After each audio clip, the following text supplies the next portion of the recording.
ஒரு சில காரியங்களை மத்தியிலே நான் சொல்ல விரும்புகிறேன். என்னென்னா, பெரிய பிரசங்கம்லாம் எடுக்க வரல. இந்த வீட்டுடைய பெயர் என்னங்க? ரெகபோத். ஆமாம், அதை குறித்த சில காரியங்களை மாத்திரம் நாங்கள் மத்தியிலே சொல்ல விரும்புகிறேன். ஆதியாகமம் 26ஆம் அதிகாரம் 22வது வசனத்தை வாசிக்கலாம். ஆதியாகமம் 26:22. பின்பு அவ்விடம் விட்டு பெயர்ந்து போய் வேறொரு துறவை வெட்டினான். அதை குறித்து அவர்கள் வாக்குவாதம் பண்ணவில்லை. அப்பொழுது அவன், நாம் தேசத்தில் பழுகும்படிக்கு இப்பொழுது கர்த்தர் நமக்கு இடம் உண்டாக்கினார் என்று சொல்லி அதற்கு ரெகபோத் என்று பெயரிட்டான். பாத்தீங்களா? இந்த காரியம் தெரியும் இல்லையா? ஈசாக்கு எத்தனை பேருக்கு தெரியாது? எல்லாருக்கும் தெரியுதா? சரி, ஓகே.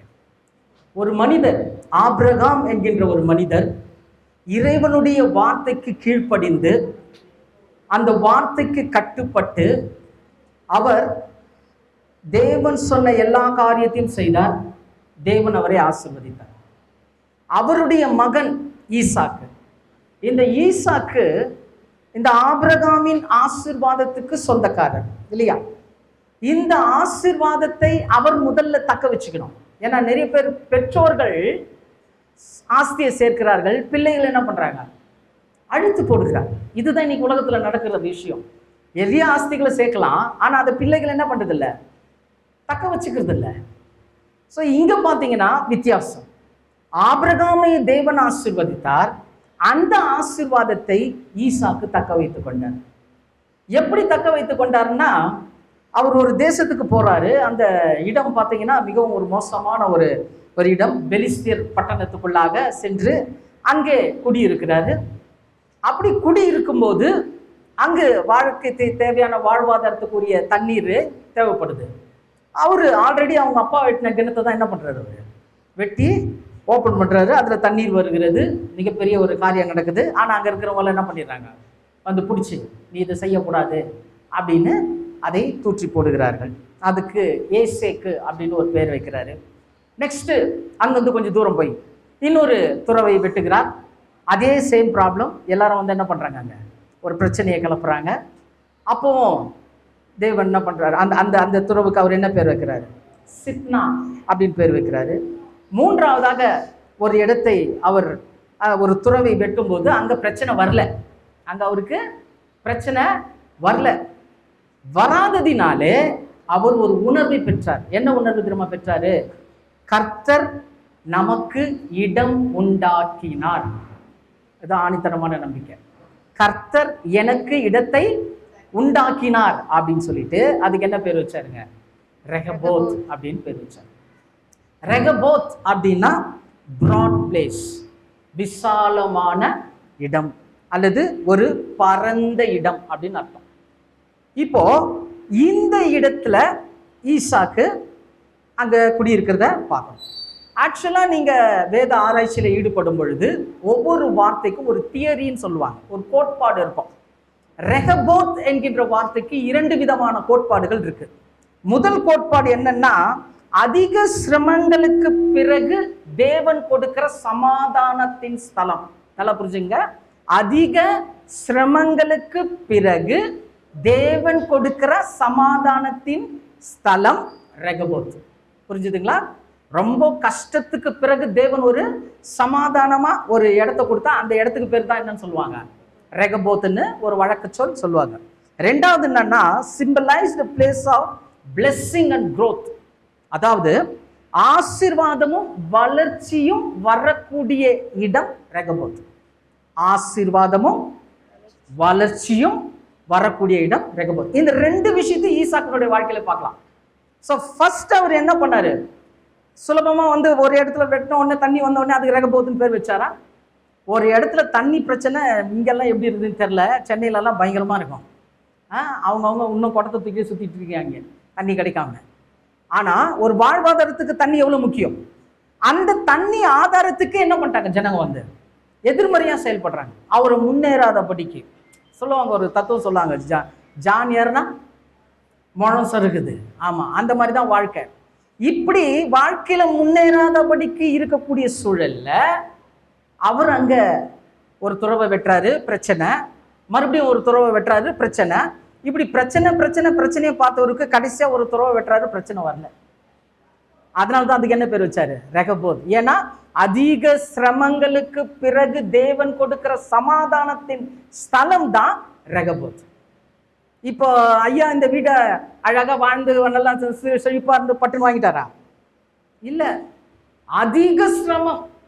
இப்ப அவர் சாட்சி சொல்ல போறாரு. அவர் சொல்லுனா இன்னைக்கு ஃபுல்லா சொல்லுவாங்க குடும்பமே. அவ்வளோ சிரமப்பட்டு இருக்கிறாங்க, அவ்வளோ கஷ்டம், அவ்வளோ நஷ்டம், அவ்வளோ வேதனை, அவ்வளோ அவமானங்கள். எல்லாமே அந்த சிரமத்துக்கு பிறகு ஒரு சமாதானத்தின் ஸ்தலம் ரெகபோத். ஒரு சமாதானத்தின் ஸ்தலம் ரெகபோத். ரெண்டாவது காரியம் என்னன்னா, ஆசீர்வாதமும் வளர்ச்சியை கொடுக்கிற இடம் என்னதான்? ரெகபோத். அது ரொம்ப முக்கியம். இப்போ இந்த ஸ்தலத்துக்குள்ள வந்துட்டீங்க, ஈசாக்கு உள்ள வந்துட்டாரு. நெக்ஸ்ட் பாத்தீங்கன்னா எதிரி கூட அவங்ககிட்ட வந்து மண்டிடுறான். அந்த ஸ்தலத்துக்குள்ள வந்த பிறகு, ரெகபோத்துக்குள்ள வந்த பிறகு யார் இவரை துரத்தி விட்டாங்களோ, நீ இங்க இருக்கக்கூடாது அப்படி நீ போன்னு சொன்னவங்க, நீ வெற்ற துறவை நான் மூடுவேன்னு சொன்னவங்க, கடைசியில வந்து அந்த இடத்துல வந்து ஒரு சமாதானம் பண்றாங்க. ரெகபோத்துல வந்து ஒரு சமாதானம் பண்றாங்க. ஒரு இடத்துல சமாதானம் பண்ணும்போது அந்த இடத்துக்கு ஒரு பேர் வைக்கிறாங்க, அதுதான் சேபா. அதுதான் பிற்காலங்களில் பெயர் செபா அப்படின்ற, அதாவது பெயர் செபான்னு ஆல்ரெடி அவங்க அப்பா வச்ச பேர் தான். அந்த பேரை யார் தக்க வச்சா தெரியுமா? மகன் தக்க வச்சார். இன்னைக்கு ஒரு குடும்ப தலைவனுடைய ஆஸ்தியை பிள்ளைகள் பாதுகாக்கணும். இப்ப நீங்க செய்திருக்கிற இந்த ரெகபோத் இன்னும் அநேக ரெகபோத்தா மாறணும். இந்த பிள்ளைகள் என்ன பண்ணணும்? அதை தக்க வச்சு. அப்போ வேதத்துல இந்த ரெகபோத்தை குறித்து ஒரு எச்சரிப்பு சொல்லி இருக்குது, ஒரு ஆசீர்வாதம் சொல்லி இருக்குது. என்ன இருக்குது? எச்சரிப்பு, ஆசீர்வாதம். நிறைய பேர் எச்சரிப்பை குறித்து சொல்ல மாட்டாங்க. ஏன்னா இது என்ன மாதிரி நாள்? இது ரொம்ப சந்தோஷமான நாள், ஜாலியாக அப்படியே சந்தோஷமா இருந்துட்டு அப்படியே ஹாய் பாய்ன்னு போயிடலான்னு பார்க்கணும். ஆனா எச்சரிப்பு ரொம்ப முக்கியம். ரெகபோத்தை குறித்த ஒரு எச்சரிப்பு, ரெண்டாவது ரெகபோத்தை குறித்த ஒரு ஆசீர்வாதம் வேதம் தெளிவாய் சொல்லிக்கூடாது. முதல்ல எச்சரிப்பு என்ன அப்படின்னு பார்த்தீங்கன்னா, இந்த ரெகபோத் அப்படின்றது நம்ம ஈசாக்கு அந்த ஸ்தலத்துக்கு வந்த பிறகு அவர் அந்த பேரை வச்சாருன்னு நம்ம நினைச்சிட்டு இருக்கிறோம். ஆனா அது அப்படி இல்லை. ஏன்னா எபிரேயத்துல ஒரு பெயர் வழக்கு சொல். இது இப்ப எல்லாரும் சொல்லுவாங்க இல்லையா, நல்லா இருக்கிறீங்களா? இது ஒரு வழக்கு சொல், எல்லார்கிட்டே இருக்குது. ஒருத்தர் பார்க்கும்போது தான் சொல்றோம் நல்லா இருக்கிறீங்களா அப்படின்னு சொல்றோம். அந்த மாதிரி விசாலமான இடம், அப்படிதான் ரெகபோத். நல்ல விசாலமா இருக்கியா அப்படின்ற ஒரு வார்த்தையை ரெகபோத் அப்படின்வாங்க அவங்க எபிரேயர்கள். ரெகபோத் அப்படின்னு சொல்லுவாங்க. அப்போ இந்த ரெகபோத்ன்றது ஈசாக்கு வெட்டின துறவுக்கு மாத்திரம் வரல, அதுக்கு முன்னாடியே இந்த பேர் இருந்தது. இந்த பேர் உள்ள இந்த நகரம் ஒருத்தர் கையில இருந்தது. அந்த நபர் யாரு அப்படின்னு பாத்தீங்கன்னா, ஆதியாகமம் 10ஆம் அதிகாரம் 9-12 வரை உள்ள வசனங்களை வாசிங்க. கர்த்தருக்கு முன்பாக பலத்த வேட்டைக்காரனாய் இருந்தான். இவன் கர்த்தருக்கு முன்பதாக பலத்த வேட்டைக்காரனாய் இருந்தான். ஆகையால் கர்த்தருக்கு முன்பாக பலத்த வேட்டைக்காரனான நிம்ரோதை போல என்னும் வழக்கு சொல் உண்டாயிற்று. இப்போ நிம்ரோத்தை போல, கர்த்தருக்கு முன்பதாக பலத்த வேட்டைக்காரன் என்கின்ற நிம்ரோத்தை போல என்ற ஒரு வழக்கு சொல் உண்டாயிற்று. சினேயார் தேசத்தில் உள்ள பாபேல், ஏரேக், அக்காத், கல்னே என்னும் இடங்கள் அவன் ஆண்ட ராஜ்யத்திற்கு ஆதிஸ்தானங்கள். நிம்ரோத் ஆண்ட ஆதிஸ்தானங்கள். அப்புறம் அந்த தேசத்திலிருந்து அசூர் புறப்பட்டு போய் நினிவேயையும் பட்டணத்தையும் காலாகையும் நினிவேக்கும் காலாகுக்கும் நடுவாக ரெசேனையும் கட்டினான். பாத்தீங்களா? இப்போ இந்த பட்டணத்தை ரெகபோத் வந்துச்சு. அதுல இப்போ நிம்ரோத்துடைய பட்டணம், இதுல நமக்கு தெரிஞ்சது ஒரு 3 பட்டணம் நம்மளுக்கு பரிச்சயமா இருக்கும். எதுங்க? பாபேல் தெரியும், அப்புறம் நினிவே தெரியும், 3வது ரெகபோத் தெரியும். இப்போ ரெகபோத் யார் கையில இருந்தது? ஆரம்பத்துல நிம்ரோத் எப்படிப்பட்டவர்? கர்த்தருக்கு முன்பதாக பலத்த வேட்டைக்காரன். அப்படின்னா என்ன அர்த்தம்னா, வேட்டையாடுதல் தேவனுக்கு பிரியம் கிடையாது. ஜீவனை அழிச்சு ரத்தம் சிந்தப்படுறத தேவன் என்ன பண்ண மாட்டாரு? விரும்ப மாட்டார். அது அவருக்கு பிரியமே இல்லை. நீங்க வீட்டுல போய் வாசித்து பாருங்க. லேவியராகமம் 17ஆம் அதிகாரம் 13, 14 வசனத்தை வாசித்து பார்த்தீங்கன்னா அங்க தெளிவா வேதம் சொல்லுது, மிருகங்களுடைய ரத்தத்தை சிந்தக்கூடாது, அந்த அப்படியாக அந்த அந்த காரியத்தை என்ன பண்ணக்கூடாது, சாப்பிடவும் கூடாது அப்படின்னு வேதம் தெளிவா சொல்லுது. ஆனா இந்த நிம்ரோத் எப்படிப்பட்டவன்னா, தேவனுக்கு முன்பதாக பலத்த வேட்டைக்காரனா, தேவன் செய்யாத ஒரு விஷயத்தை என்ன பண்ணா, செய்வேன். அப்ப அங்க என்ன ஆயிடுச்சுங்க, ஒரு கீழ்ப்படியாமை வருது, ஒரு கீழ்ப்படியாமை வருது. மாத்திரமல்ல, இவன் தான் முதல்ல ஜனங்கள் எல்லாரையும் அடிமைத்தனத்துக்குள்ள வச்சான். இவனை ஒரு பட்சிக்கிற ஒரு ஓனாயின்னு இன்னொரு பேர் கூட இருக்குது, பட்சிக்கிறவன். அதனால இவன் கை ஓங்கி இருந்ததுனால ஜனங்கள் என்ன பண்ணிட்டாங்க, இவனுக்கு கீழ்பட்டு ஒரு சும்மா ஒரு விஷயத்தை யோசனை பண்ணி பாருங்களேன். உலகமே ஒன்னா சேர்ந்து ஒரு கோபுரம் கட்டுது ஒருத்தனுடைய தலைமையில, நிம்ரோத்ன்றவன் தலைமையில. அப்ப அவன் என்ன மாதிரி ஆளா இருப்பான், ஒரு சர்வாதிகாரம் படிச்சவனா அவன் இருந்திருக்கணும். அப்ப இவனுக்குள்ள இந்த 2 குணம், ஒண்ணு கீழ்ப்படியாமை, தேவனுக்கு விரோதமா செய்யறது, இன்னொன்னு ஜனங்கள் என்ன பண்றது, பட்சிக்கிறது. இந்த 2 குணம் இருந்தது. இந்த 2 குணத்துக்கும் சத்தியம் என்ன பதில் கொடுக்குது தெரியுமா? உபாகமம் 8ஆம் அதிகாரம் 20வது வசனம். உபாகமம் 8:20. உன் தேவனாகிய கர்த்தருடைய சத்தத்திற்கு நீங்கள் கீழ்ப்படியாமற் போவதினால் கர்த்தர் உங்களுக்கு முன்பாக அழித்த ஜாதிகளைப் போல நீங்களும் அழிவீர்கள். பாத்தீங்களா, ஒரு இஸ்ரவேலருக்கு ஒரு எச்சரிப்பு கொடுக்குறாரு. கீழ்ப்படியாம போனீனா கர்த்தர் எப்படி ஜாதிகளை அழிச்சாரோ அதே மாதிரி உன்னை என்ன பண்ணுவாரு, அழிச்சு. அதே நேரத்தில் அவனுக்குள்ள என்ன குணம் இருந்தது, பட்சிக்கிற குணம் இருந்தது. அந்த பட்சிக்கிற குணம் உள்ளவர்களை வேதம் என்ன சொல்லுது, கலாத்தியர் 5ஆம் அதிகாரம் 15வது வசனம். கலாத்தியர் 5:15. நீங்கள் ஒருவரையொருவர் கடித்து பட்சித்தீர்களானால், ஒருவரை ஒருவர் கடிந்து பட்சித்தீர்களே ஆனால் அழிவீர்கள். என்ன ஆவீங்க, அழிவீர்கள். அப்படி ஒருவரோடொருவர் அழிக்கப்படாதபடிக்கு எச்சரிக்கையாயிருங்க. பட்சித்தீர்கள் என்னது தொடர்ந்து பார்க்கலாம். இப்போ இந்த நிம்ரோத் எப்படிப்பட்டவனா இருந்தான்னா, இந்த குணத்துல இருந்தான். இவன் கீழ்ப்படியாதவன், இவன் பட்சிக்கிற குணமுள்ளவன். இவனுடைய தலைமை கீழே யார் இருந்தது, ரெகபோத் இருந்தது. இந்த ரெகபோத் நிம்ரோத்துது. ஆனா தேவன் யார் கையில கொடுத்தாரு, கடைசியில ஈசாக்குக்கு கொடுத்தாரு. ஏன் தெரியுமா, ஈசாக்கு தேவனுக்கு கீழ்ப்படிந்தான். ஈசாக்கு உடைய குணம் பட்சிக்கிற குணம் இல்லை. எதிரிகிட்ட வாடா பேசலாம், வா செய்யலாம், அப்படி இல்லை. அவன் தூற்றும் போது அவன் என்ன பண்ணிட்டான், சரிப்பா வச்சுக்கோ, என்னை ஏமாத்திரியா பரவாயில்ல, ஏமாத்திக்கோ, என்னை அழிக்கணும்னு நினைக்கிறியா பரவாயில்ல விட்டு சொல்லிட்டு விலகி விலகி விலகி விலகி போனாரு. கடைசியில தேவன் அவருக்கு ரெகபோத்தை கொடுத்தாரு. ஆமென், புரியுதுங்களா? அப்போ நிம்ரோத்துடைய பட்டணம் ரெகபோத் கடைசியில யார் கையில வந்ததுங்க, ஈசாக்கினுடைய கரங்களிலே வந்தது. சரி, இவனுக்கும் என்ன காரணம்னா, நிம்ரோத்தை ஒரே வார்த்தையில சொல்லணும்னா, நிம்ரோத்துக்கு தெய்வ பயம் கிடையாது. என்ன கிடையாது, தெய்வ பயம் கிடையாது. இன்னைக்கு கிறிஸ்தவர்கள்னு நம்ம சொல்லிக்கிறோம், ஆனா தெய்வ பயம் இருக்குதா அப்படின்னா இல்ல. எத்தனை பேர் சபைக்கு கிளம்புறது, ஒரு குடும்ப ஜபம் பண்றது, ஒரு வேதம் வாசிக்கிறது, இதுல நிறைய குடும்பத்துல இல்ல. சில இடத்துல எல்லாம் கிறிஸ்தவ பிள்ளைங்கெல்லாம் ஒன்னா சேர்ந்து ஒரு பாட்டு பாடினா சினிமா பாட்டு பாடுங்க. ஏன்னா அதான் தெரியுது அதுங்களுக்கு, புரியுதுங்களா? நிறைய விஷயங்கள் எல்லாம் உலகத்தை சார்ந்துதான் இருக்கிறாங்க. அந்த தேவனுக்குள்ள இருக்கணும்ன்ற அந்த காரியமும் கிடையாது, தெய்வ பயமும் கிடையாது. அப்போ இந்த தெய்வ பயம் யாருக்குள்ள இல்ல, நிம்ரோத்துக்குள்ள இல்ல. இப்போ ரெகபோத் அவனுடையதா இருந்தது. ஆனா அவன் கையில இருந்து போறதுக்கு என்ன காரணம் தெரியுமா, தெய்வ பயம் அவன்கிட்ட இல்ல. தெய்வ பயம் இல்லைன்னா ரெகபோத் என்ன ஆயிடும், ரெகபோத்தின் ஆசீர்வாதத்தை சுதந்திரித்துக் கொள்ள முடியாது. தெய்வ பயம் ரொம்ப முக்கியம். அப்போ தெய்வ பயம் இல்லாத செயல்பாடு என்ன, எதங்க சொல்றீங்க நீங்க தெய்வ பயம்னு? நான் ஞாயிற்றுக்கிழமை சர்ச்சைக்கு போறோம், நாங்க காணிக்க போடுறோம், எல்லாமே செய்யறோமே, எதை வச்சு சொல்றீங்க தெய்வ பயம் அப்படின்னு வேதத்துல கேட்கும்போது, சங்கீதம் 36ஆம் அதிகாரம் 1வது வசனம். துன்மார்க்கருடைய துரோக பேச்சு, துன்மார்க்கருடைய துரோக பேச்சு என் உள்ளத்திற்கு தெரியும், என் உள்ளத்திற்கு தெரியும், அவன் கண்களுக்கு முன் தெய்வ பயம் இல்லை. பாத்தீங்களா, தெய்வ பயம் இல்லாதவனுடைய பேச்சு எப்படி இருக்குமா சொல்லுங்க. துன்மார்க்கனுடைய துரோக பேச்சு, துரோக பேச்சு, துரோக பேச்சுன்னா என்ன தெரியுமா, செய்யாத ஒரு விஷயத்தை செஞ்ச மாதிரி பேசுறது.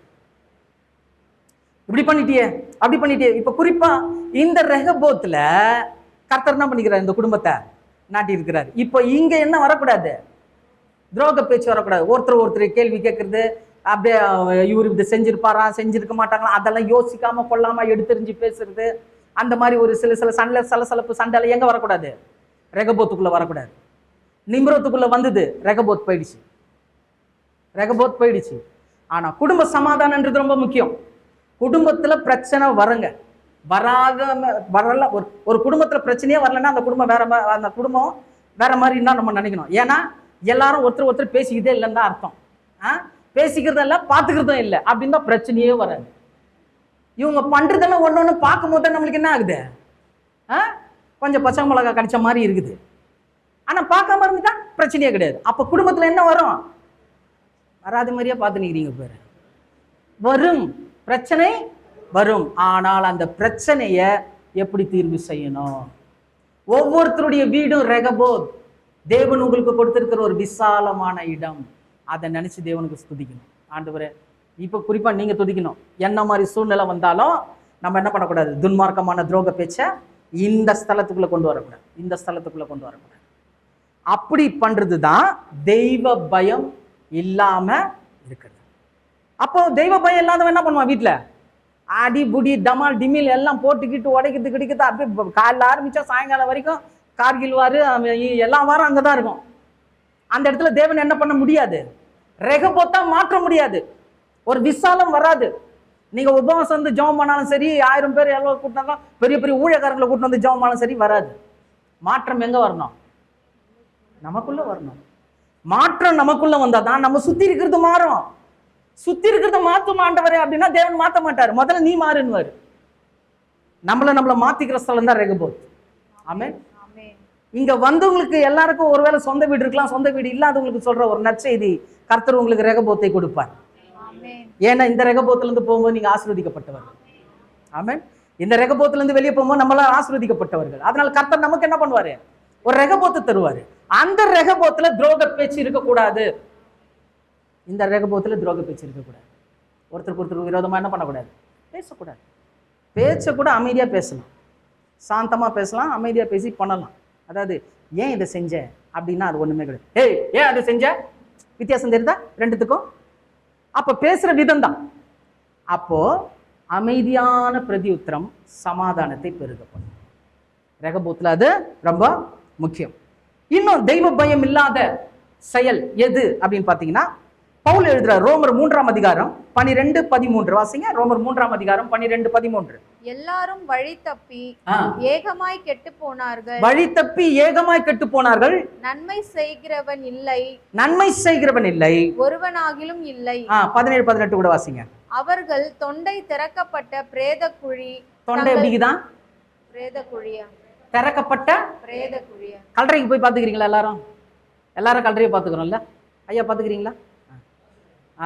இப்போ இந்த கல்லறைக்குள்ள என்ன இருக்கும்? பள்ளம் இருக்கும்ல. பள்ளம் எல்லாத்துல போற வழியில கூட தான் இருக்குது. நேத்து வண்டியில போகும்போதே கப்பல்ல போற மாதிரி தானே போனோம். பள்ளம் எல்லா இடத்துல இருக்குது. உள்ள செத்து போன சரீரம் இருக்கும், அழுகி போன எலும்புகள் இருக்கும். ஆமா, சகல அசுத்தங்களும் இருக்கும். இது எப்படி இருக்கும்? அங்க நல்லா ஜாலியா இருக்க முடியுமா? ஒன்னும் இல்லை, ட்ரெயின்ல உட்காந்து ஓரமா உட்காந்து சாப்பிட முடியல. ஏன்னா பக்கத்துல பாத்ரூம், அவ்வளோ முடியல. ஆனா ஒரு பிரேத குழியில உட்காந்து சாப்பிட முடியுமா? அது முடியாது. வசனம் சொல்லுது, தெய்வ பயம் இல்லாதவனுடைய தொண்டை பிரேத குழியம். அது வெளியில வந்தா அந்த ஸ்மெல் எப்படி இருக்கும்? நல்லா இருக்குமா? அந்த மாதிரி இருக்கும். அதனால என்ன வரக்கூடாது? அங்க இருந்து பிரேத குழியுடைய வாசனை வாசிங்க அப்படியே. தங்கள் நாவுகளால் வஞ்சனை செய்கிறார்கள். ஆமா, இந்த பிரேத குழியினால் நாவினால வஞ்சனை செய்கிறார்கள். அவர்களுடைய உதடுகளின் கீழே பாம்பின் விஷம் இருக்கிறது. என்ன இருக்குதான் அப்ப உதடு கீழே? பாம்பு போட்டா என்ன ஆயிடும்? விஷம் போய் சேர வேண்டியதுதான். பாம்பு போட்டா போய் சேர்ந்துருவாங்க. ஏன்னா பாம்புக்குள்ள என்ன இருக்குது? விஷம் இருக்குது. விஷம் இருக்கிற பாம்பு சாவுதா? பார்த்தீங்களா? பாம்புக்குள்ள இருக்கிற விஷம் பாம்பு சாவ மாட்டேங்குது. ஆனா பாம்பு ஒருத்தர் போட்டா அவன் செத்து போயிடலாம். வார்த்தையும் அப்படிதான். உனக்குள்ள இருக்கிறது தெரியாது, அது பாம்பின் விஷம். உனக்கு உதடு கீழே பாம்பின் விஷம் இருக்குது. அதை நீ பயன்படுத்தினா மற்றவங்களை அழிச்சிடும். நீ கேட்டா சொல்ல, நான் நல்லா தான் பேசினேன், நான் ஒன்றும் அப்படி ஒன்றும் பேசலையே. ஏன்னா விஷம் தெரியாது. பாம்புக்கு இருக்கிற விஷம் பாம்புக்கு தெரியாது. அந்த மாதிரி தான் நம்ம என்ன பேசுறோன்றது நமக்கே தெரியாது. ஆனா ரெகபோத்துல அந்த மாதிரி வரக்கூடாது. விஷமுள்ள வார்த்தைகள் வரக்கூடாது, குடும்பத்திலையும் வரக்கூடாது, ரெகபோத்திலையும் வரக்கூடாது. ஒருவேளை நீங்கள் கர்த்தர் உங்களுக்கு கொடுத்த ஆசீர்வாதத்தை நீங்கள் தக்க வைத்துக் கொள்ள வேண்டுமானால் தெய்வ பயம் அவசியம். தெய்வ பயம் அவசியம். அதனால்தான் பாருங்க, 10ஆம் அதிகாரத்துல, ஆதியாகமம் 10ஆம் அதிகாரத்துல நிம்ரோத்துக்கு சொந்தமான இடம் எது? ரெகபோத்து. 26ஆம் அதிகாரம் ஈசாக்குக்கு சொந்தமான இடம் ஆயிடுச்சு. ஆசீர்வாதம் தேவன் எல்லாருக்குமே கொடுப்பாரு. ஆசீர்வாதத்தை தக்க வைத்துக் கொள்ள வேண்டும். ஆசீர்வாதத்தை நீங்க தக்க வைத்துக் கொள்ளலைன்னா அது இடம் மாறிடும். அது என்ன ஆயிடும்? இடம் மாறிடும். அப்போ பாதுகாப்புன்றது ரொம்ப முக்கியம். சரி, இப்போ ரெகபோத்துக்குரிய எச்சரிப்பு என்ன பண்ணக்கூடாது? நம்ம அந்த தெய்வ பயம் இல்லாத காரியம் நமக்குள்ள வரக்கூடாது. ரெண்டாவது, ரெகபோத்துக்குரிய ஆசீர்வாதம் என்ன அப்படின்னு பார்த்தேன். ஏன் முன்னாடி எச்சரிப்பு சொன்னா, இந்த ஆசீர்வாதத்தை நீங்க சுதந்திரிக்கணும்ன்றதுக்காக தான். ரெகபோத்தினுடைய ஆசீர்வாதம் என்ன அப்படின்னா, ஆதியாகமம் 26ஆம் அதிகாரம் 24வது வசனம், 26, 24. அன்று ராத்திரியிலே கர்த்தர் அவனுக்கு தரிசனமாகி, நான் உன் தகப்பனாகிய ஆபிரகாமுடைய தேவன், பயப்படாதே, நான் உன்னோட கூட இருந்து என் ஊழியக்காரனாகிய ஆபிரகாமின் நிமித்தம் உன்னை ஆசீர்வதித்து உன் சந்ததியை பெருக பண்ணுவேன் என்றார். சொல்றவர் யாருங்க? தேவன் சொல்றார். ஈசாக்குக்கு சொல்றாரு, பயப்படாதே, நான் உன்னுடனே கூட இருக்கிறேன். ஒரு தேவன் கொடுக்கிற வாக்கு என்ன மாதிரி வாக்கு பாருங்க. பயப்படாத, நான் உன்னுடனே கூட இருக்கிறேன். ரெகபோத்துல கிடைக்கிற முதல் ஆசீர்வாதம் இதுதான். ஒருவேளை இந்த வீடு நீங்க பல பிரச்சனைகள் மத்தியில வாங்கியிருக்கலாம். கர்த்தர் ரெகபோத்துல கொடுக்கிறார், பயப்படாதே, நான் உன்னுடனே கூட இருக்கிறேன், நான் உன்னுடனே கூட இருக்கிறேன். இருக்கிறதுல பெரிய ஆசீர்வாதம் என்ன தெரியுமா? ஆசீர்வாதங்களை எல்லாம் கொடுக்கக்கூடிய தேவன் நம்ம கூட இருக்குது. ஆண்டவரே எனக்கு வீடு கொடு, ஆண்டவரே எனக்கு பொருளை கொடு, அதை மாத்திரம் கேட்டு வாங்கிட்டு ஆண்டவரை விட்டுறது கிடையாது. ஆண்டவரே உள்ள வந்துட்டார்னா சகலமும் நமக்குரியதா இடம். ஒண்ணு இருக்காது ரெகபோத்து. நிறைய ரெகபோத்துக்களை கர்த்தர் என்ன பண்ணுவாரு? உண்டாக்குவார். ஆபிரகாமினுடைய ஆசீர்வாதத்தை தாங்கிறதுக்கு அந்த பூமி கொள்ளலையாம். இதெல்லாம் என்ன கேட்குற மாதிரியா இருக்குது? அவனுடைய ஆஸ்திகளை அந்த பூமி தாங்கலையாம். கர்த்தருடைய ஆசீர்வாதம் இதுதான். சிலர்லாம் ஆண்டவர் பிச்சைக்கார மாதிரி பார்க்குறாங்க. கேட்டால் கூட கொடுக்க மாட்டாரு. பார்க்குறது எவ்வளோ நானும் ஜெபம் பண்ணுறது. ஆண்டவர் கொடுக்குறாரு பிரதர், நீங்கள் பெற்றுக்கொள்றதுக்கு பாத்திரவானா இல்லை பிரதர். அதான் முக்கியம். நீங்கள் பெற்றுக்கொள்வதற்கு பாத்திரவானா இல்லை. அப்போ ரெகபோத்தினுடைய முதல் ஆசீர்வாதம் என்னன்னா, தேவன் நம்மோடு கூட இருப்பது. பயப்படாதே, நான் உன்னுடனே கூட இருக்கிறேன். 28வது வசனம். அதற்கு அவர்கள், நிச்சயமாய் கர்த்தர் உம்மோடே கூட இருக்கிறார் என்று கண்டோம். ஆகையால் எங்களுக்கும் உமக்கும் ஒரு ஆணை ஏற்பாடு உண்டாக வேண்டும் என்று நாங்கள் நிர்ணயம் பண்ணினோம். இப்ப ரெண்டாவது ஒரு சாட்சி. தேவன் சொன்னாரு ரெகபோத்துல இருக்கிற ஈசாக்கை பார்த்து, தேவன் நான் உன்னோடு கூட இருக்கிறேன்னு சொன்னாரு. இப்ப ஈசாக்கு போய் சொல்லல, உங்களுக்கு தெரியுமா தேவன் என் கூட இருக்கிறார், தேவன் என் கூட இருக்கிறார். நிறைய பேர் சொல்ல, தேவன் என் கூட இருக்கிறார் பிரதர். தேவன் உங்க கூட இருக்கிறார்னு நீங்க சொல்லக்கூடாது, எதிரி சொல்லணும் சாட்சி. அந்த சாட்சி இங்க நடக்குது. அவங்க சொல்றாங்க, சமாதானம் பண்ணிக்க வராங்க, கர்த்தர் உம்மோடு கூட இருக்கிறார் என்பதை நாங்கள் கண்டு. எவ்வளவு பெரிய சாட்சி பாருங்க. கர்த்தர் உம்மோடு கூட இருக்கிறார் என்பதை நாங்கள் கண்டுன்னு உடன்படிக்கை பண்ணிக்கிறாங்க. எத்தனை பேர் ஆமேன்னு சொல்றீங்க?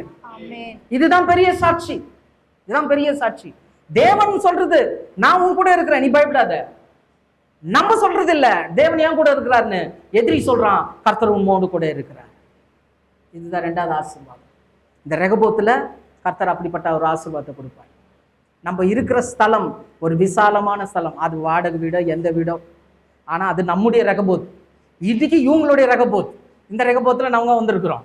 புரியுதுங்களா? இந்த ரெகபோத் இன்னும் நிறைய அநேக ரெகபோத்துகளை உண்டாக்க வேண்டும். அதற்கு தான் எச்சரிப்பு, அதற்கு தான் ஆசீர்வாதத்தை சொல்றோம். அப்போ ஒரு தெய்வ பயம் உள்ள நடக்க எங்க வரணும்? ரெகபோத்துல வரணும். ஏன்னா அவரு எழுந்துட்டாரு. யாரு? நிம்ரோத் எழுந்தாரு. ஏன் எழுந்தாரு? தெய்வ பயம் அவருக்குள்ள இல்ல, ஈசாக்குக்குள்ள தெய்வ பயம் இருந்தது. அப்போ இந்த காலகட்டத்துல தெய்வ பயம் உள்ள செயல்பாடுனா என்ன, தெய்வ பயம்ன்றது என்ன அப்படின்னு பாத்தீங்கன்னா, நீதிமொழிகள் 2ஆம் அதிகாரம் 5வது வசனம். குறிவாசிங்க, முடிச்சிடலாம். அப்பொழுது கர்த்தருக்கு பயப்படுதல் இன்னதென்று நீ உணர்ந்து தேவனை அறியும் அறிவை கண்டடைவாய்.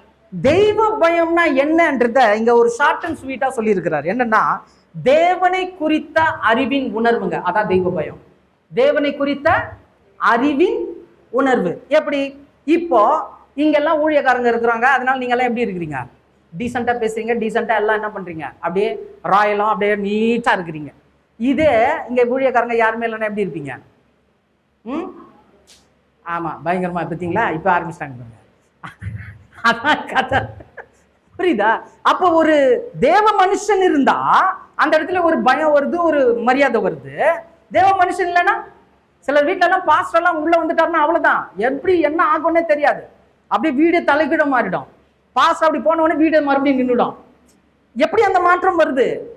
ஏன்னா அந்த மனுஷனுக்கு கொடுக்குற ஒரு பயம்.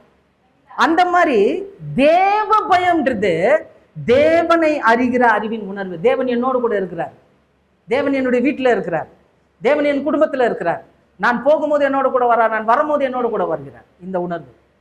அந்த மாதிரி இந்த ரெகபோத்தில் தேவன் இருக்கிறார்ன்ற உணர்வு முதல்ல யாருக்கு வரணும்? உங்க 2 பேருக்கு வரணும். உங்க பிள்ளைங்களுக்கு சொல்லி கொடுக்கணும், இந்த ஸ்தலத்துல தேவன் இருக்கிறார். நீங்க செய்யற ஒவ்வொரு விஷயத்த என்ன பண்றாரு? அவரு பார்க்கறாரு, கேட்கிறாரு. சொல்லுங்க, பிள்ளைங்களுக்கு கற்றுக் கொடுங்க. அப்போ தெய்வ பயம் உள்ள செயல் எதுனா தேவன் ஒருவர் இருக்கிறார் என்கின்ற அறிகிற அறிவு. 2வது, இந்த தெய்வ பயம் எப்படிப்பட்டது? நீதிமொழிகள் 14:27. கர்த்தருக்கு பயப்படுதல் ஜீவ ஊற்று, அதனால் மரண கன்னிகைகளுக்கு தப்பலாம். கர்த்தருக்கு பயப்படுகிற பயம் என்னவா? ஜீவ ஊற்று, அதனால் மரண கன்னிக்கு தப்பலாம். நல்லா புரிஞ்சுங்க. இன்னைக்கு மனுஷன் வெளியில போயிட்டானா திரும்பி ரிட்டர்ன் வர்றதுக்கு ஜவாப் கிடையாது. ஆனா கர்த்தருக்கு பயப்படுகிற பயம் ஜீவ ஊற்றுன்னு என்ன தெரியுங்களா? இந்த ஜீவ ஊற்றுன்றதுனா செத்து போன ஒரு பணத்துல கூட அந்த ஜீவ ஊற்ற வாய்க்குள்ள ஊற்றினா ஜீவன் வந்துடும். புரியுதுங்களா? அதான் ஜீவ ஊற்று. புரியுதுங்களா? அப்போ நமக்கு இறைவன் கொடுக்கிற ஒரு மிகப்பெரிய பாதுகாப்பு, ஜீவனுக்குரிய பாதுகாப்பு தான் இந்த ஜீவ ஊற்று. மரண கண்ணிக்கு என்ன பண்ணலாம்? நம்ம தப்பலாம். அப்ப தேவனுக்கு பயந்தீங்கன்னா உங்களுக்கு தேவன் கொடுக்கிற மிகப்பெரிய பாதுகாப்பு. மரண கண்ணிக்குல இருந்து என்ன பண்ணலாம்? நம்ம தப்பலாம். 3வது, நீதிமொழிகள் 10:27. 10:27. கர்த்தருக்கு பயப்படுதல் ஆயுசு நாட்களை பெருக பண்ணும். கர்த்தருக்கு பயப்படுதல் இப்ப என்ன பண்ணுமா? ஆயுசு நாட்களை பெருக பண்ணும். துன்மார்க்கருடைய வருஷங்களோ குறுகிப்போம். பாத்தீங்களா? துன்மார்க்கருடைய வருஷங்களோ குறுகிப்போம். பாருங்க, தெய்வ பயம் இருந்தா, தேவனை குறித்து அறிகிற அறிவின் உணர்வு இருந்தா ஜீவ ஊற்று, மரண கண்ணிக்கு தப்பலாம். ஆயுசு நாட்கள் என்ன ஆகுதுங்களா? பெருகுதான். நல்லா ஒருத்தர் ஒரு பெரிய ஒரு வீடு கட்டுறார். வீடு கட்டி முடிக்கும் போது அவருக்கு ஒரு 103 வயசு ஆகுதுன்னு வச்சுங்க. 103 வயசுல ஒரு வீடை முடிக்கிறார். முடிச்சு அவர் போய் அந்த வீட்டுல எத்தனை வருஷம் இருப்பாரு? 103 பெரிய விஷயம், கின்னஸ் ரெக்கார்ட்ல வந்துடும் நினைக்கிறேன். அப்போ அவன் கட்டி என்ன பிரயோஜனம்? அதுல அவன் வாழ்றதுக்கு முடியாது. ஆனா தேவன் பாருங்க, இவ்வளவு சின்ன வயசுல இந்த காரியத்தை செய்ய வச்சிருக்கிறார். இதுல இருந்து இன்னும் ஒண்ணு என்ன கொடுக்க போறாரு? தீர்க்காயுசா கொடுக்க போறாரு. தெய்வ பயம் இருந்தா தீர்க்காயுசு. அதனால ஒரு திருப்தியை கொடுக்கிறாருன்னு சொல்லுது நீதிமொழிகள் 19:23. நீதிமொழிகள் 19:23. கர்த்தருக்கு பயப்படுதல் ஜீவனுக்கு ஏதுவானது, அதை அடைந்தவன் திருப்தி அடைந்து நிலைத்து.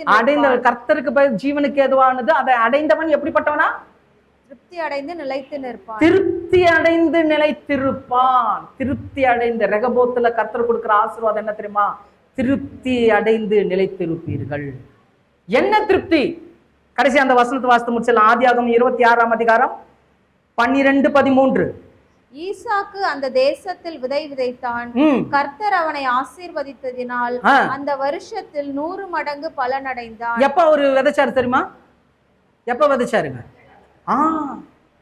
தேசமெங்கிலும் பஞ்சம், யாருக்குமே ஆகாரம் கிடைக்கல, சாப்பாடே இல்லை. அந்த இடத்துல ஆண்டவர் விதைக்க சொல்றாரு. விதைச்சு எத்தனை மடங்கு எடுத்தாராம்? 100 மடங்கு. இதாங்க திருப்தியான ஆசீர்வாதம்.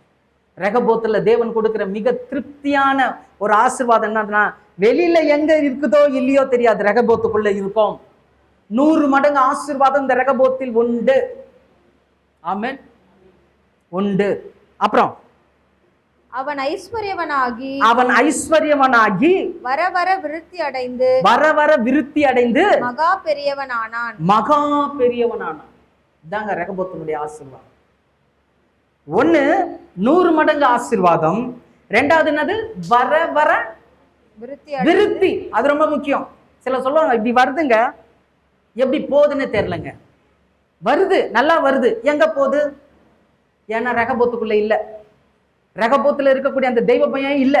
இல்லாதனால என்ன ஆயிடுச்சு, வருதும் தெரில போறதும் தெரில. ஒருத்தர் சொல்லாரு, போடுறேங்க நல்லா கட்டு கட்டா போடுறேன், ஆனா பேண்ட் ஓட்ட.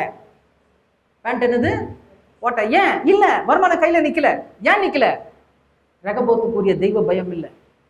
தெய்வ பயம் இருந்தால் வர வர என்ன ஆகும்? திருப்தி அடைந்து எப்படிப்பட்ட பெரியவனான அவன்?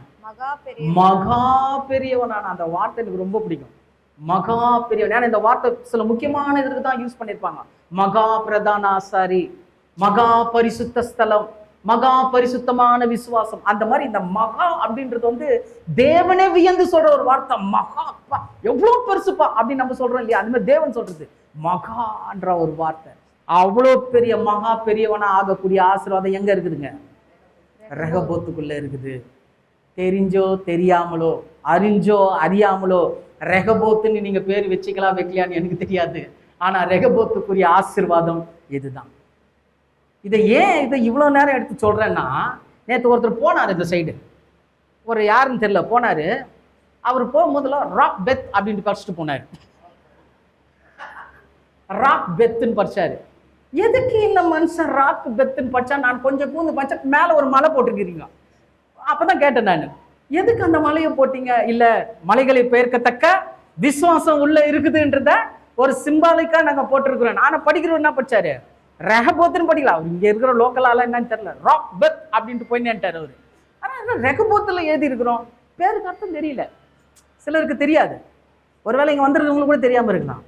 தெரிஞ்சுக்குங்க, ரெகபோத் ஆசீர்வாதத்தின் இடம், ரெகபோத் எச்சரிப்பை கொடுத்து நம்மை மாற்றுகிற இடம், ரெகபோத் ஆவிக்குரிய வளர்ச்சியை கொடுக்கிற இடம். எத்தனை பேர் ஆமேன் சொல்றீங்க? ஆமேன். இந்த ரெகபோத்துல இருந்து நம்ம போற எல்லாருமே ஆசீர்வதிக்கப்பட்டவர்கள். இன்னைக்கு வந்தவர்கள் வந்த மனமா போறது கிடையாது. இவங்களுக்கு மாத்திரம் இந்த செய்தி கிடையாது, நமக்கும் தான். கர்த்தர் நமக்கு ஒரு ஸ்தலத்தை கொடுத்துருக்கிறாரு. அது வாடகை வீடோ எந்த வீடோ ஏதோ ஒரு ஸ்தலத்துல இருக்கிறோம். அந்த ஸ்தலத்துல தேவன் இருக்கிறதுனால அது ஒரு ரெகபோத் தான். கர்த்தர் அதுலயே ஒரு ரெகபோத்தை வச்சிருக்கிறாரு. இந்த தெய்வ பயத்தை நம்ம கடைபிடிச்சா நம்மளும் ரெகபோத்தா மாறுவோம். ஆமென். நிச்சயமாக தேவன் நம்மை மாற்றுவார். அதனால இந்த நல்ல நேரத்தை கொடுத்த பிதாவாகிய தேவனுக்கு இயேசு கிறிஸ்துவின் நாமத்தினாலே எல்லா துதி கன மகிமை நன்றிகளையும் தெரிவித்துக் கொள்கிறேன்.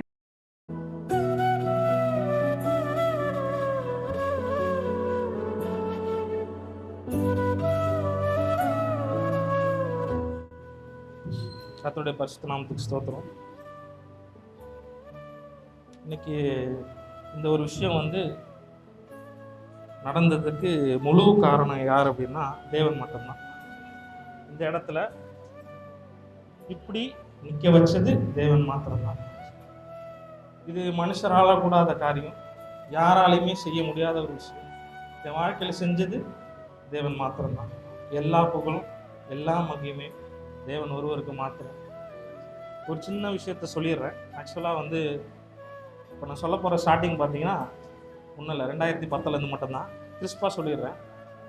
அப்பா இருந்த வரைக்கும் கஷ்டம் தெரியாது, பெருசாக கஷ்டங்கள் அனுபவிக்கலை, எல்லாவற்றும் நிறைவாக இருந்துச்சு. எதிர்பார்க்கறதுக்கு மேலே அளவுக்கு அதிகமாகவே இருக்கும், தேவைக்கு மேலேயே இருக்கும். எங்கேயும் ஓட வேண்டியது, ஆட வேண்டியது, போய் நிற்க வேண்டியது, கெஞ்ச வேண்டியது எந்த ஒரு அவசியமும் கிடையாது. நேர்த்தியாக சுகபத்திரமாக சந்தோஷமாக தேவைக்கும் அதிகமாக கொடுத்து பெஸ்ட்டானதை கொடுத்து வச்சுருந்தாங்க. அப்பா இல்லாததுக்கு அப்புறம் பட்ட கஷ்டங்கள் வேற, பாரங்கள் அதிகமாக இருந்தது, சுமக்கிறதுக்கு பலன் கிடையாது, அந்தளவுக்கு ஞானமும் அறிவும் கிடையாது, முந்தின அனுபவமும் கிடையாது. ஏன்னா கஷ்டப்பட்டிருந்தா அது எப்படி இருக்கும்னு தெரியும், எப்படி செய்யணும்னு தெரியும். அந்த மாதிரி கஷ்டத்துக்குள்ளாக கடந்து போனது கிடையாது. அதுக்கப்புறமா இந்த கஷ்டம் அப்படின்னு ஒரு சூழ்நிலை வரும்போது பெருசாக அப்போல்லாம் வந்து கடவுளை குறித்த சர்ச்சுக்கு போவோம், வருவோம், அப்படியே இருப்போம். மற்ற வாலிபர்கள்லாம் எப்படி இருக்காங்களோ அந்த மாதிரி ஜாலியாக இருந்த ஒரு சில நாட்கள் அப்படியே வந்தது. எங்கள் 2 பேருக்கும் திருமணம் முடிஞ்சது 2014. இன்னைக்கு 10 வருஷம் ஆயிடுச்சு. 10 வருஷம் கம்ப்ளீட்டட். 11th இயருக்குள்ளே இன்னும் 2 மாதம் என்டர் ஆக போகிறோம். கல்யாணம் ஆன ஒரு சில நாட்கள்ல இருந்து பார்த்தீங்கன்னாவே சூழ்நிலைகள் வேறு மாதிரி தான் இருந்துச்சு. எல்லாருக்கும் நடந்த மாதிரி ஒரு சந்தோஷமான கல்யாணம் அப்படின்றதாலும் மனசுக்கு பிடிச்சி கல்யாணம் பண்ணிக்கிட்டோம் அப்படின்றதாலும் சூழ்நிலைகள் வந்து எங்களுக்கு சாதகமாக அமையல. ஒரு சில விஷயங்கள், கஷ்டங்கள், அனுதின தேவைகள் சந்திக்கப்படாமல் கஷ்டப்பட்ட நாட்கள் உண்டு. எனக்கு 2 பசங்க. இந்த பிள்ளைக்கு பால் வாங்கி கொடுக்குற அளவு கூட காசு இல்லாத சூழ்நிலைகள்லாம் இருந்திருக்கு. அதையும் கடந்து போயிருக்கு. இருக்க இடம் இல்லாமல் ரோட்டில் நின்ன காலங்கள்லாம் உண்டு. ஆனால் இன்னைக்கு தேவன் இந்த இடத்துல நிற்க வச்சிருக்கார் அப்படின்னா சும்மா எதையும் தூக்கி கொடுத்துட்டா அதோட அருமை தெரியாது. ஈஸியாக எதுவுமே கிடச்சிட்டா அது எப்படி இருக்கும், அதுக்கான வழியோ எதுவுமே தெரியாது. அதனால அந்த கஷ்டத்தை கொடுத்தனால மாத்திரமே இன்னைக்கு இந்த விஷயத்த வந்து எங்களால் வந்து ஏற்றுக்க முடியுது. அனுபவப்பட்டோம், கஷ்டப்பட்டிருக்கோம், எல்லாமே இருக்கு. நிறைய பேர் எங்களை ஜெபங்களால் தாங்கினாங்க. ஒரு சிலர் நிறைய உதவிகள் எங்களுக்கு செஞ்சாங்க. இருக்க இடம் கொடுத்து உட்கார வச்சுக்கிட்டாங்க, சோறு போட்டாங்க. எல்லாம் நிறைய பேர் நிறைய விதங்களுக்கு செஞ்சாங்க.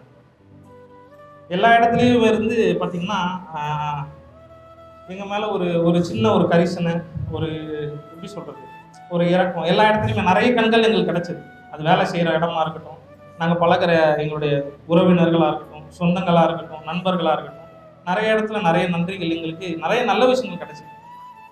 பட் என்ன அப்படின்னு பார்த்தீங்கன்னா அப்பயும் கடவுளுக்குள்ளே சரியாக ஃபுல்லாக டீப்பாக இறங்கல. எல்லாம் கையை விட்டு மீறி போன நிலைமை. வேலை இல்லை. இந்த கோவிட் மூலியமா வந்து பார்த்தீங்கன்னா நிறைய பாதிப்புகள் உருவாச்சு. அந்த கோவிட் அப்போ தான் வந்து 2021 நான் வந்து இந்தியாவிலேருந்து வெளியூருக்கு வேலைக்கு போகலாம் அப்படின்னு சொல்லிட்டு ஒரு நாட்டுக்கு போனேன். அந்த நாடோட பேர் வந்து கிரீஸ். ஆக்சுவலாக நாங்கள் போய் ரீச் ஆகிறதுக்கு பார்த்தீங்கன்னா ஒழுங்காக போயிருந்தேன் அப்படின்னா ஒரு 12-13 மணி நேரத்தில் நான் போயிட்டு இருப்பேன். ஆனால் நான் போன வழியோ, என்னை கூட்டிகிட்டு போனவங்க போகிற வழியோ பார்த்தீங்கன்னா நான் போய் சேர்றதுக்கே கிட்டத்தட்ட ஒரு 20 நாள் ஆயிடுச்சு. அந்த 20 நாள் வந்து ஒரு நாள் தான் ஃப்ளைட்டில் போனேன், மற்ற நாள் ஃபுல்லாக நடந்து போனேன். நடந்து காடு மேடுகள்லாம் தாண்டி முள்வேலியெல்லாம் கிழிச்சு அது உள்ள பூந்து உடம்பெல்லாம் கீறிக்கிட்டு குடிக்க தண்ணி இல்லாமல் சாப்பாடு இல்லாமல் பட்ட கஷ்டங்கள் அநேகம். வெளியே யாருக்குமே தெரியாது. இன்னுமே கூட சொல்ல போனால் இன்னும் அதிகமான பிரச்சனைகளால் நான் கடந்து போனேன். அது வந்து எனக்கு தெரிஞ்ச ஒரு 3 பேருக்கு மாத்திரம்தான் அதோடைய உண்மைகள் தெரியும். நான் நிறைய பேருக்கு இந்த விஷயத்தை பகிரவும் இல்லை. இந்த நேரத்தில் அந்த விஷயத்த சொல்லி உங்கள் யாரையும் நான் கஷ்டப்படுத்தவும் விரும்புகிறேன். அதாவது எப்படின்னு பார்த்தீங்கன்னா, ஒரு அந்நிய தேசத்துக்குள்ளாக கைதியாக போனேன் நான். ஆக்சுவலாக இந்த இடத்துல ஓப்பன் பண்ணுறேன். நான் ஒரு நாட்டை தாண்டி போகும்போது பார்த்தீங்கன்னா அந்த நாட்டோட பார்டர் ஃபோர்ஸ் வந்து என்னை அரெஸ்ட் பண்ணாங்க. என் கூட சேர்ந்து ஒரு 3 பேரை சேர்த்து அரெஸ்ட் பண்ணி ஒரு நாள் வந்து ஃபுல்லாக அந்த கண்ட்ரியோட யூரோப்பியன் கண்ட்ரியோட ஜெயிலில் வச்சுருந்தாங்க. இது வந்து எங்கள் சொந்த பந்தங்கள் யாருக்குமே தெரியாது. ஒரு 3 பேருக்கு மாத்திரம்தான் தெரியும். அந்த இடத்துல வந்து பார்த்தீங்கன்னா ஒன்றுமே கிடையாது. ஒரு ஜெயில், இருட்டாக இருக்கும். எல்லா நாட்டுக்காரங்களும் இருப்பாங்க. டைமுக்கு என்ன வரும்னு பார்த்தீங்கன்னா ஒரு பிரெட்டு வரும் காலையில், மதியம் ஒரு டப்பாவில் ஏதாவது கொடுப்பாங்க, சாயந்தரம் 6 மணி. வெளியே என்ன நடக்குன்னு ஒன்றுமே தெரியாது. அந்த இடத்துல பார்த்தீங்கன்னா வந்தால் 1 மாதம் உள்ளே தான் இருக்கணும். வெளியே போகிறதுக்கான வழிகள் கிடையாது. ஆனால் அந்த இடத்துல தேவன் என்ன பண்ணாருன்னா, இன்னைக்கு சாயந்தரம் பிடிச்சிட்டு போய் உள்ளே போடுறாங்க. நீங்கள் டிவிலாம் பார்த்துருப்பீங்க, ஒரு போர்டெல்லாம் வச்சுட்டு நிற்பாங்க, ஃபோட்டோ எடுப்பாங்க, இங்கே திரும்பி அப்போல்லாம் என்ன எடுத்தாங்க. இது யாருக்குமே தெரியாது. இந்த இடத்த சொல்கிறேன், எடுத்தாங்க. 1 மாதம் எல்லாருமே ஜெயிலில் வச்சுருப்பாங்க. ஆனால் என்னை ஜெயிலில் வைக்கல. ஒரே நாள், அடுத்த நாள் சாயந்தரம் என்னை ரிலீஸ் பண்ணிட்டாங்க. 1 மாதம் வச்சுருப்பாங்க. அங்கே இருந்தவங்களாம் எத்தனை மாதமாக இருக்கேன், நான் வந்து 25 நாள் ஆச்சு, 30 நாள் ஆச்சுன்னாங்க. இன்னைக்கு சாயந்தரம் உள்ள போகிறேன், நாளைக்கு சாயந்தரம் வெளியே வந்து தேவன் அந்த இடத்துல அதிகாரியின் கடையில் தெய்வ இறக்கத்தை காமிச்சாங்க. முதல் விஷயம். 2வது, அங்கேருந்து வெளியே வந்தேன், கேம்பில் கூப்பிட்டு போய் வச்சாங்க. இந்த கேம்ப் எப்படி இருக்குன்னு சொல்லி பார்த்தீங்கன்னா, இந்த ட்ரக்கு லாரிலாம் இருக்குல்ல, கண்டெய்னர் எடுத்து தனியாக கீழே வச்சுட்டு எப்படி இருக்கும், வெறும் டப்பா மாதிரி. அந்த டப்பா உள்ளேயே கீழே தான் படுத்துக்கணும். ஒரு 3 பேர் படுக்கலாம். அதுக்குள்ளேயே தான் டாய்லெட் இருக்கும், எல்லாமே இருக்கும். நீங்கள் குடிக்கிற தண்ணி வேணாலும் எதை வச்சு ஹேண்ட் வாஷ் பண்ணுறீங்களோ, எதை வச்சு ரெஸ்ட் ரூம் போயிட்டு வாஷ் பண்ணுறீங்களோ அதுலேருந்து தண்ணி பிடிச்சிப்பீங்க. இதுக்குள்ளே பார்த்தீங்கன்னா 28 நாள் இருந்தாங்க. 28 நாள். நான் எதுக்காக போனேன் அப்படின்னா, ரொம்ப கஷ்டப்படுறோம், ஒரு இடத்துக்கு போயிட்டா நம்ம லைஃப் மாறிடும், நல்லா இருக்கும் அப்படின்ற ஒரு சின்ன ஆசையில் தான் போனேன். அதிகமாக பண தேவை அப்படின்லாம் கிடையாது. கடன் பிரச்சனைகள் இருக்குது, இதெல்லாம் செட்டில் பண்ணணும், பிள்ளைங்களுக்கு ஒரு நல்ல லைஃப் அமைச்சு கொடுக்கணும் அப்படின்ற ஒரு சின்ன இன்டென்ஷனில் மட்டும்தான் போனேன். ஆனால் நான் எடுத்த முயற்சிகள் பார்த்தீங்கன்னா இப்படி தான் எனக்கு முடிஞ்சுது. எதுவுமே நல்லபடியாக முடியல. அதுக்குள்ளாருங்க எப்படி அப்படின்னா அளவு தான். சின்ன ஒரு பிரெட்டு, ஒரு பாட்டில் ஜூஸு, அது ஏதோ ஒன்று கொடுப்பாங்க, ஒரு சின்ன டப்பா, அவ்வளோதான் இருக்கும். வெளியெல்லாம் பேச முடியாது, கொள்ள முடியாது. இரும்பு தான் ஃபுல்லாக போட்டிருப்பானுங்க. அதை விட்டு எங்கேயும் வெளியவும் போக முடியாது. எதுவாக இருந்தாலும் அந்த ரூமுக்குள்ளே தான். அப்புறம் அங்கேருந்து அந்த நாட்டோட எம்பசிக்கு போயிட்டு நான் கேட்டேன், இந்த மாதிரி என்னை என் ஊருக்கு திருப்பி அனுப்பிச்சி விட்ருங்க, என்னால் இங்கே இருக்க முடியல. இல்லை நீங்கள் இங்கேயே இரு, நான் உங்களுக்கு பர்மனெண்ட்லாம் செஞ்சு தரேன் அப்படின்னு. நான் என்ன சொன்னேன், இல்லை எனக்கு வேணாம், நான் இந்த ஊரை விட்டு வெளியே போயிடுறேன், என்னை அனுப்பிச்சி வச்சுருங்க அப்படின்னு. கரெக்டாக 2021 டிசம்பர் மாதம் 3ஆம் தேதி அந்த கண்ட்ரி என்ன பண்ணுச்சு, எனக்கு டிக்கெட் போட்டு கொடுத்து நீ ஊருக்கு பத்திரமா போயிருன்னு சொல்லி அனுப்பிச்சி வச்சிருச்சு. கரெக்டாக நான் இங்கே இறங்கும் போது சாராவோட பர்த்டே 2021 டிசம்பர் 5 அன்னைக்கு காலையில் வந்து இறங்குறேன். அன்னையிலிருந்து இன்னை வரைக்கும் நான் எந்த வேலைக்குமே போகலை. இப்போ வரைக்கும் நான் எந்த வேலைக்குமே போகலை. என்ன வேலை எனக்கு தேவன் கொடுத்தாரு அப்படின்னா, நான் எப்படி போய் கஷ்டப்பட்டனோ, சாப்பாடு தண்ணி இல்லாமல் கஷ்டப்பட்டனோ, கொடுமைகளை அனுபவிச்சனும், என்னை மாரி வேலை தேடுற நிறைய பேருக்கு, கஷ்டத்தை அனுபவிக்கிறவங்களுக்கு நல்லபடியாக கூட்டு போய் சேர்க்கறதுக்கு ஒரு வழி ஆயத்தம் பண்ணி கொடுன்னு சொல்லிட்டு இன்னைக்கு நான் 3 வருஷமா இந்த வேலையை மாத்திரம் தான் செஞ்சுட்டு இருக்கேன். என்ன மாரி யாருமே கஷ்டப்படக்கூடாதுன்ற ஒரே ஒரு சின்ன எண்ணமும், நம்மளை மாரி கனவுகள் வந்து நிறைய பேருக்கு இருக்கும், அதை பூர்த்தி செய்யறதுக்கு ஒரு சின்ன வழியும் என் மூலியமா தேவன் செஞ்சு கொடுத்துருக்காருன்னு நான் நம்பிட்டு இந்த வேலையை தொடர்ந்து 3 வருஷமா செஞ்சுட்டு இருக்கேன். இதுலேயும் ப்ரெஷர்கள் இருக்கும், பிரச்சனைகள் இருக்குது. பட் ஆனால் அந்தந்த நேரத்தில் தேவன் எந்த இடத்துல பேசணுமோ, எந்த இடத்துல என்னை மூடி மறைக்கணுமோ, எந்த இடத்துல வெளிப்படணுமோ அந்த அளவுக்கு வெளிப்பட்டு எல்லா காரியத்தையும் நன்மை இது வரைக்கும் நடத்தி கொடுத்துட்டு வந்திருக்காரு. இனிமேல் நடத்துவார் நம்புறேன். விஷயம் என்ன அப்படின்னா, நான் சொல்ல போகிற ஒரே ஒரு விஷயம் அப்படின்னா, பிரச்சனைகள் இருக்குது, இல்லாமல் இல்லை. எதை குறிச்சும் வந்து நம்ம சாதாரணமாக எல்லா மனுஷனும் பயப்படுவோம். எதை குறிச்சா இது என்ன நடக்குமோ, அது என்னமோ நடக்குமோ, எனக்குள்ளே கூட அந்த பயம் இருக்கும். பட் இருந்தாலும் என்ன அப்படின்னா, அவர் தான் வழி, அவர் தான் சத்தியம், அவர் தான் ஜீவன் நம்பிட்டோம் அப்படின்னா, அவர் கையை மட்டும் பிடிச்சிட்டோம் அப்படின்னா, மனுஷரோட கை நமக்கு தேவைப்படும், அவர் கூப்பிட்டு போயிடுவார். அதேமாரி கையை இப்படி நீட்ட வேண்டிய அவசியமே கிடையாது, இப்படி நீட்டினா போதும், அவர் எல்லா தேவையும் யார் மூலியமா செஞ்சுட்டு வர்றாரு. அந்த விஷயத்த நான் இந்த விஷயத்துல சொல்ல வர காரணம் என்ன அப்படின்னா, பிரச்சனைகள் இருக்குது, சூழ்நிலைகள் வர மாதிரி இருக்குது, நமக்கு சாதகமாக எதுவுமே இல்லை அப்படின்னாலும் இந்த இடத்துக்கு வந்து பார்த்தீங்கன்னா, இப்போ இந்த நம்ம வீட்டில் உட்காந்து நான் இந்த மாதிரிலாம் பேசிகிட்டு இருக்கேன் அப்படின்னா அது ஆச்சரியமான விஷயம். காரணம் என்னென்னா, ஜனவரி மாதம் பொங்கல் லீவ் ஹாலிடேக்கு ஊட்டி ட்ரிப்பு போகலான்னு சொல்லிட்டு நாங்கள் 4 பேரும் கார் எடுத்துகிட்டு கிளம்பி ஊட்டி போனோம். ஊட்டி போயிட்டு திருப்பி ரிட்டன் ஆகும்போது சித்தியை பார்த்துட்டு போகலாமே அப்படின்னு சொல்லி சும்மா வந்தோம் பார்த்தோம். அடுத்த நாள் வந்து ஒரு ஃபாஸ்டிங் ப்ரேயர் ஒன்று இருக்குங்க, அதை போய் அட்டன் பண்ணிட்டு வரலாம் வெள்ளிக்கிழமைன்னு சொல்லிட்டு போயிட்டு ரிட்டர்ன் வரும்போது, நீங்கள் ரோட்டு முனையில் வரும்போது பார்த்தீங்கன்னா ஒரு பேனர் ஒன்று பார்த்துருப்பீங்க. ரைட்டு திரும்பும்போது இந்த காவியா கார்டன் சொல்லிட்டு ஒரு பேனர், அதே பேனர் தான் நாங்களும் பார்த்தோம். இவங்க என்ன சொன்னாங்க, சும்மாவா பார்த்துட்டு போகலாம் அப்படின்னு. அப்போ என்கிட்ட காசெல்லாம் கிடையாது, அக்கௌண்ட்டில் ஒரு 6100 காசு, அவ்வளோதான், வேறு ஒன்றும் கிடையாது. பாக்கெட்டில் ஒரு 10 ரூபா காயின், ஒரு 5 ரூபா காயின் இருந்துச்சு. உள்ளே வந்தோம், பார்த்தோம், சும்மா பிடிக்கிறதுக்கெல்லாம் பார்க்குற ஒரு ஃபார்மாலிட்டிக்கு வந்துட்டோமே பார்க்கணுமேன்னு சொல்லிட்டு ஒரு 2 பேர் இருந்தாங்க. அவங்க காமிச்சாங்க, பார்த்துட்டு சரிங்க வரேங்க அப்படின்னு சொல்லிட்டு போயிட்டான். அன்றைக்கி சாயந்தரம் மேடம் ஒருத்தவங்க வருவாங்க, டீட்டெயில்ஸும் தருவாங்க, வாங்க. சரி ரைட் வந்தோம். அவங்க டீட்டெயிலெலாம் கொடுத்தாங்க. லோனுக்கு ஒரு சிலர் பேசுவாங்க, நம்பர் கொடுத்தாங்க. சரி கொடுத்தோம். ஊருக்கு கிளம்பி போயிட்டேன். நான் ஒரு 3 நாள் கழிச்சு ஃபோன் பண்ணாங்க பேங்க்கில், இந்த மாதிரி பேங்க்லேருந்து பேசுகிறோம், உங்கள் டீட்டெயில்ஸ் வந்து பார்த்தோம், இந்த மாதிரி டீட்டெயில்ஸ் டாக்குமெண்ட்ஸ்லாம் கரெக்டாக இருக்குது, உங்களுக்கு இவ்வளோ வரைக்கும் லோன் பண்ணலாம். சரி ரைட். மிச்ச பணம் நம்ம கை விட்டு ரெடி பண்ணோம், நம்மக்கிட்டே இல்லை. சரி முதல்ல லோனாக தான் பார்ப்போம் அப்படின்னு சொல்லிட்டு அப்ளை பண்ணோம். ஒரு வாரத்தில் லோன் அப்ரூவ் ஆயிடுச்சு, அந்த அக்ரிமெண்ட் சைன் பண்ணுன்னு சொன்னாங்க. இது எல்லாமே ஷார்ட் டைம், ஒரு வாரம் கேப்லாம் நடக்குது. ஒரு வெள்ளிக்கிழமை வந்தேன், அக்ரிமெண்ட் சைன் பண்ண முடித்தேன். அதுலேருந்து ஒரு 3 நாளில் ரெஜிஸ்ட்ரேஷன் சொன்னாங்க. நம்ம கட்ட வேண்டிய காசை கட்டவே இல்லை. பேங்கர்கிட்ட இருந்து ரெஜிஸ்ட்ரேஷன் பண்ணுறதுக்கு பேங்க்குக்கு ரெஜிஸ்டர் ஆஃபீஸ்க்கு ஒரு பேமெண்ட் போகும், இந்த லேண்ட் ஓனர். அந்த பேமெண்ட் வந்து செக் வரும்னு சொன்னாங்க. அந்த செக்கும் வரல, செக்கோட ஜெராக்ஸ் மட்டும் தான் வந்துச்சு. இந்த யாராவது ஜெராக்ஸ் வச்சு ரெஜிஸ்டர் பண்ணுறதை பார்த்துருப்பாங்களான்னு கேட்டால் யாரும் எனக்கு தெரிஞ்சு இல்லை. 20 லட்ச ரூபாய்க்கான செக்கு வெறும் ஜெராக்ஸ் காப்பி வச்சு எங்கள் பேர் மேலே வீடு ரெஜிஸ்டர் ஆச்சு. அதுவும் ஒரு அதிசயம். அடுத்த நாள் அந்த பேமெண்ட்டும் கிளியர் ஆச்சு. அடுத்தடுத்து ஒவ்வொரு வார கேப்லேயே எல்லா பேமெண்ட்டுமே கிளியர் ஆகிட்டு இந்த எல்லாமே வேலை முடிஞ்சிச்சு. ஒரு 2 வாரத்துக்கு முன்னாடி தான் இந்த டேட்டை ஃப்ரீஸ் பண்ணேன், 7ஆம் தேதி வைக்கணும்னு சொல்லி. குறுகிய காலம் தான், பெருசாக ஒன்றும் கிடையாது.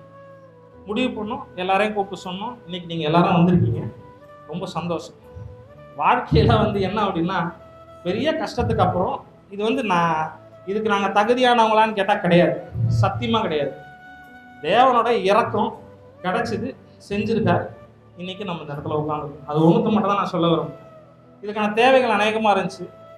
நிறைய பேர் எனக்கு உதவுனாங்க. ஒரு சிலர் ரொம்பவே அதிகமாக உதவுனாங்க. யார்கிட்டையும் போயிட்டு பெருசாக இப்படி பண்ணுங்க அப்படி பண்ணுங்க இது கொடுங்க அது கொடுங்க கேட்கல. அவங்களா முன்ன வந்தாங்க, அவங்களாம் நிறைய உதவிகள் செஞ்சாங்க. இன்னைக்கு இந்த வீடு நல்லபடியாக முடிஞ்சிருக்கு அப்படின்னா ஒரு சில விஷயங்கள் பார்த்தீங்க அப்படின்னா தேவன் ஒருவருக்கு மாத்திரமா மகிமை செலுத்தணும். ஏன்னா அவர் பேசணும்னா அவங்க கொடுத்துருக்க போகிறது கிடையாது, எதுவுமே நடந்துருக்க போகிறது கிடையாது. எல்லாமே சாத்தியமாக அந்தந்த நேரத்தில் அது பயங்கரமாக நடந்துச்சு. நல்லபடியாக இன்னைக்கு இந்த இந்த ஈவெண்ட்டை வந்து முடிச்சு கொடுக்கறதுக்கு தேவன் கிருபை பார்க்கணும். ஸோ அதுக்காக தேவனுக்கு நான் நன்றி செலுத்துகிறேன். அதே மாதிரி வந்தவங்க எல்லாருக்குமே ரொம்ப சிரமப்பட்டு வந்திருக்கீங்க. எல்லாருக்கும் ரொம்ப ரொம்ப ரொம்ப ரொம்ப நன்றி. இதுதான் என்னோட சின்ன சாட்சி.